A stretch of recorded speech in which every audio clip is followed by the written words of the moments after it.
Hello friends, வாங்க வீட்டிலேயே வாழைக்காயை வச்சு ஒரு எளிமையான முறையில் சிப்ஸ் செய்யலாம். வாங்க. ஒரு வாழைக்காயை எடுத்து கழுவிட்டு தோல் சீவி இப்படி பீலரை வச்சு சீச்சு வச்சுக்கோங்க. சீச்சு ஒரு 10 நிமிஷம் உலர விடுங்க.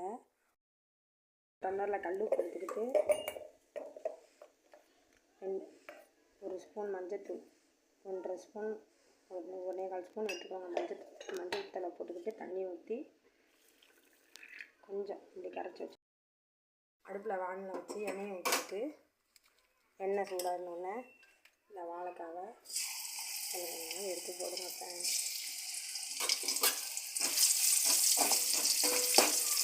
நம்ம கரைச்சி வச்சுருக்க தண்ணியை ஊற்றி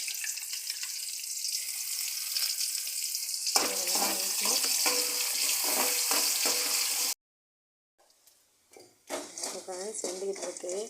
எல்லாத்தையும் வேக வச்சு எடுத்துட்டேன். இங்கே பாருங்கள் ஃப்ரெண்ட்ஸ் எப்படி வருங்க. சுவையான வாழைக்காய் சிப்ஸ் ரெடிங்க ஃப்ரெண்ட்ஸ். ட்ரை பண்ணி பார்த்துட்டு சொல்லுங்கள் ஃப்ரெண்ட்ஸ். லைக் பண்ணுங்கள், கமெண்ட் பண்ணுங்கள், சப்ஸ்கிரைப் பண்ணிக்கோங்க ஃப்ரெண்ட்ஸ்.